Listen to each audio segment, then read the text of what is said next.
എന്നാടാ ഇരി ഞാനിപ്പോ വരാം. ഇത് എവിടെയാ ഇത്? എനിക്ക് ക്ലബ്ബിൽ ചെന്നിട്ട് അർജന്റ് കാര്യമുള്ളത്. പോവാന്നേ.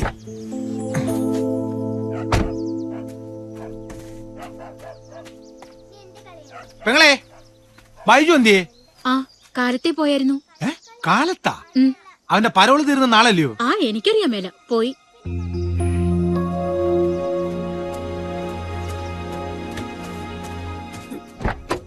എവിടെ പോയടാ? നമ്മുടെ ചുണ്ടൻ ബൈജുല്ലേ, മണിപ്പുഴ തങ്കച്ചനെ കൊന്നേ. അവൻ പരോള് തീർന്ന് നാളെ ജയിലിലേക്ക് പോകുന്ന കേട്ടെ. എനിക്കൊരു മരുന്ന് അച്ചായന്റെ അപ്പച്ചന് കൊടുത്തേക്കണ്ടായിരുന്നു. നാളെ പരോള് തീരുന്നവൻ ഇന്നേ മുങ്ങിയത് എന്തിന്? അവന് ജയിലിലെ മീൽ സത്രയ്ക്ക് പിടിച്ചു കാണും. നീ വണ്ടി എടുക്കടാ പോപ്പ.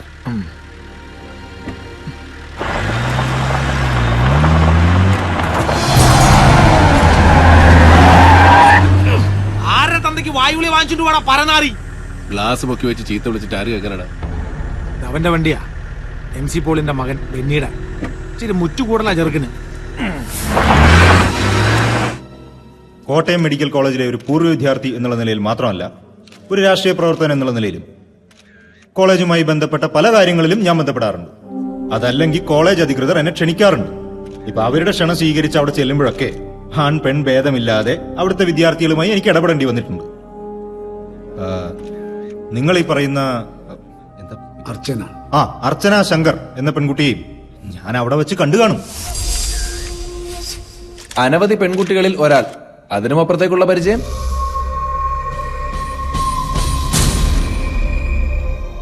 സുഹൃത്തെ, ഈ ചോദ്യവും ഒരു മാധ്യമ പ്രവർത്തകന്റെ ജിജ്ഞാസയും, കേൾക്കാൻ ആഗ്രഹിക്കുന്ന ഒരു ഉത്തരം, അതല്ലെങ്കിൽ പറയുന്ന മറുപടിയിൽ നിന്ന് വേണ്ട മറുപടി ഉണ്ടാക്കിയെടുക്കാനുള്ള നിങ്ങളുടെ ഈ സ്കിൽ, ഒരു പൊതുപ്രവർത്തകന്റെ ജീവിതം ഇത്തരത്തിലുള്ള ചെളിവാരിയറിയലുകളൊക്കെ സഹിക്കാൻ ബാധ്യസ്ഥമാണ്. പക്ഷേ മരിച്ചുപോയ ഒരു പാവം പെൺകുട്ടിയെ കുഴിമാടത്തിൽ നിന്ന് പുറത്തെടുത്ത് അപമാനിക്കുന്നതിനെ അത് ഉപകരിക്കത്തുള്ളൂ. And I repeat, I don't know that girl personally.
എപ്പോ? ഞാൻ ദേ വരുന്നു.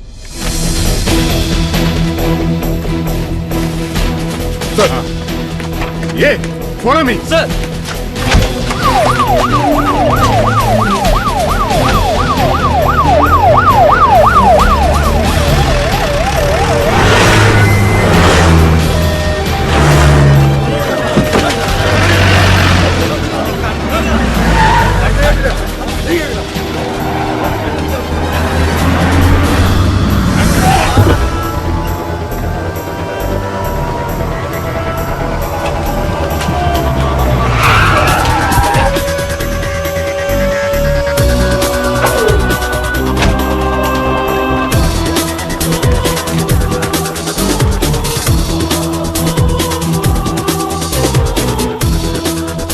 ആ വാർത്തയുടെ വിശദാംശങ്ങളിലേക്ക് പോകും മുമ്പ് വളരെ സുപ്രധാനമായ ഒരു വാർത്തയിലേക്ക് വളരെ വേഗം നീങ്ങുന്നു. അതിന്റെ നിജസ്ഥിതിയിലേക്ക് നീങ്ങുകയാണ്. കോട്ടയത്ത് നിന്നും ഇപ്പോൾ ഞങ്ങളുടെ പ്രതിനിധി ഷിബു ചെറിയാൻ നമ്മോടൊപ്പമുണ്ട്. ഹലോ ഹലോ ശരത്, കേൾക്കുന്നില്ല? ഹലോ ഷിബു, കേൾക്കാമോ? കേൾക്കാൻ പറ്റുന്നുണ്ട്, പറഞ്ഞോളൂ. മലങ്കര കോൺഗ്രസിന്റെ അധ്യക്ഷൻ MC പോളിന്റെ മകനും മലങ്കര യുവജന ഫെഡറേഷന്റെ സംസ്ഥാന പ്രസിഡന്റുമായ ഡോക്ടർ ബെന്നി പോളിന് അപകടം സംഭവിച്ചിരിക്കുന്നു. എന്താണ് ഈ വാർത്തയുടെ വിശദാംശങ്ങൾ? ശരത്, ആദ്യം അടിസ്ഥാനരഹിതമെന്ന് തോന്നിക്കുകയും പിന്നീട് സത്യമാണെന്നറിയുകയും ചെയ്ത ഒരു വാർത്തയാണിത്. ഡോക്ടർ ബെന്നി പോൾ കൊല്ലപ്പെട്ടിരിക്കുന്നു. ദാരുണമായ ഈ വാർത്ത അറിഞ്ഞ് സംസ്ഥാനത്തിന്റെ വിവിധ ഭാഗങ്ങളിൽ നിന്നും നിരവധി രാഷ്ട്രീയ പ്രമുഖർ ഇപ്പോൾ ആശുപത്രി പരിസരത്തേക്ക് എത്തിക്കൊണ്ടിരിക്കുകയാണ്. ശരത്, ഇവിടെ എന്നോടൊപ്പം കോട്ടയം SP രാജഗോപാൽ ഉണ്ട്. കൂടുതൽ വിവരങ്ങൾ ശ്രീ രാജഗോപാൽ പറയുന്നതായിരിക്കും. കുമരകത്തുള്ള ഡോക്ടർ ബെന്നി പോളിന്റെ ഗസ്റ്റ് ഹൌസിലെ കിടപ്പുമുറിയിലാണ് മൃതദേഹം കുത്തേറ്റ നിലയിൽ കണ്ടെത്തിയത്. ആ അതിഥി മന്ദിരത്തിലെ വാവച്ചൻ എന്ന വാച്ച്മാൻ ദാരുണമായ ഈ കാഴ്ച കണ്ടാവണം ബോധരഹിതനായ നിലയിലാണ്. അയാളെ ഈ മെഡിക്കൽ കോളേജിലെ തീവ്രപരിചരണ വിഭാഗത്തിൽ പ്രവേശിപ്പിച്ചിരിക്കുകയാണ്. അയാൾക്ക് ബോധം തിരിച്ചു കിട്ടിയാൽ മാത്രമേ കൂടുതൽ എന്തെങ്കിലും വിവരങ്ങൾ അറിയാൻ കഴിയൂ. ആരാ ഈ ചെറുക്കനെ താങ്ങിയത്? ഇവൻ വണ്ടിയും പറപ്പിച്ചിട്ട് പോകുന്നത് ഞാനും സുഖം രാവിലെ കണ്ടതാ. ചേട്ടാ, അതിന്റെ ഇടയില് കഷ്ടം. ഈ ചെറുക്കനിലായിരുന്നു പോൾ സാറിന്റെ പ്രതീക്ഷ മുഴുവൻ. അണ്ടർ ട്രെയിനിങ്ങിലായിരുന്നു പയ്യൻ. കുഞ്ഞച്ചോ, ഓ, ഒന്ന് പോണല്ലോ പാലായിക്ക്. വാ. എന്നാ അവരൊന്ന് പറ. മരിപ്പിന് പോകുമ്പോ അങ്ങനെ ഉണ്ട്. പിപി ഓ ശ്രീ MC പോളിന്റെ പുത്രനാണ്.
എന്റെ എന്റെ കിടപ്പാടായോ ദൈവമേ.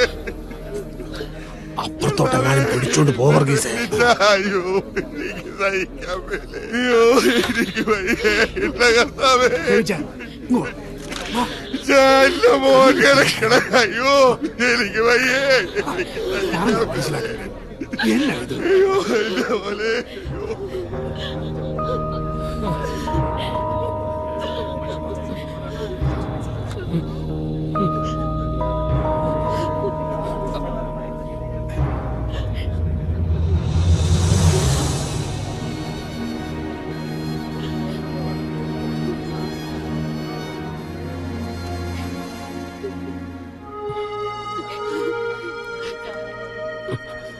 തൃശ്ശൂരായിരുന്നു സാറേ, അതാ ലേറ്റായത്.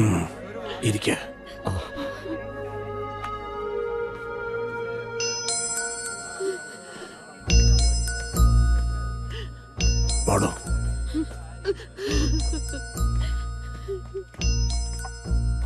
കഥ കടച്ചേക്ക.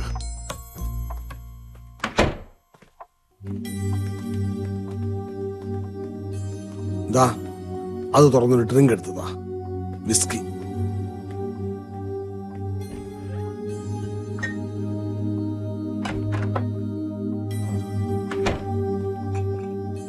ആ, ഞാൻ വന്നേക്കാം.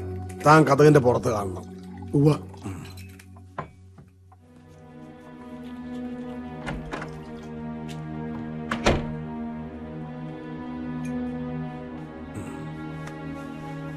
നിനക്കെടുത്തില്ലേ? ഇല്ല, വേണ്ട.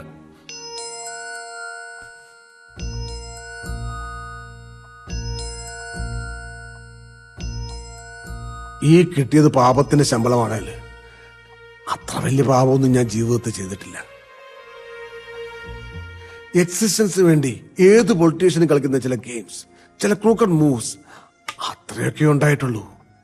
പിന്നെ ഒരു വലിയ തെറ്റ്, അല്ല തന്തയില്ലായ്മ MC പോൾ കാണിച്ചിട്ടുള്ളത് നിന്റെ അപ്പച്ചനോടാ.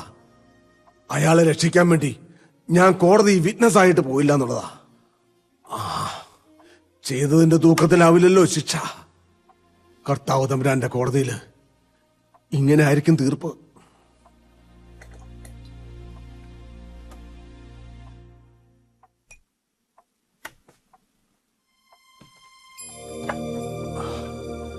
എന്റെ പെങ്ങള് കൊച്ചമ്മണിയോട് ഞാൻ ആവത് പറഞ്ഞതാ നിന്റെ സാറയുടെയും കെട്ട് നടത്താൻ. അവിടെ മരത്തലയിൽ അത് കയറി കിടന്ന് വെച്ചാ അതൊന്നും പറയേണ്ട സമയമല്ലല്ലോ ഇത്.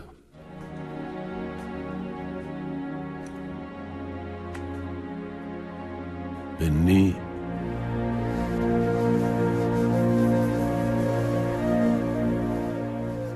വലിയ പ്രതീക്ഷയായിരുന്നു, അതിന് തക്ക പൊട്ടൻഷ്യലും ഉണ്ടായിരുന്നു. ഇത്രയും നാളത്തെ അധ്വാനം മുഴുവൻ ഏൽപ്പിക്കാൻ പോന്നവനായിരുന്നു. അതാ പുറത്ത് ആ കണ്ണാടിക്കൂട്ടിൽ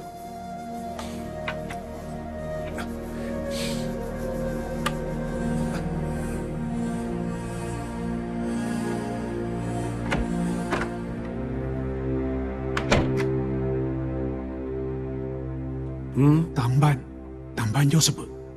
ഞാൻ വെളിയിലോട്ട് വരാം. ഉവ്വ.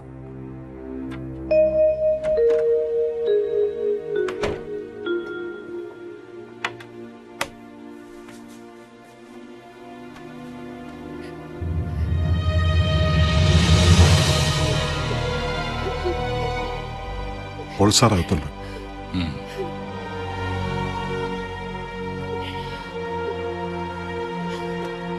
ഇന്ന് തന്നെ പ്രതീക്ഷിച്ചില്ലല്ലോ തമ്പാനെ. അതെന്നാ വർത്തമാന ഫിലിപ്പേ? വിവരം അറിഞ്ഞ് തിരുവനന്തപുരത്ത് നിന്ന് ഇവിടം വരെ ഓടിയെത്താനുള്ള സമയം അതല്ലേ എടുക്കാൻ പാടുള്ളൂ.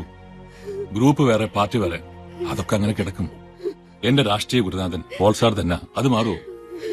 ഞാൻ എന്നെ എല്ലാമായെന്ന് വെച്ചാലും എന്റെ അപ്പൻ അറപ്പറ്റ ജോസഫൻ നാന്നേ, അത് മാറിയല്ലോ.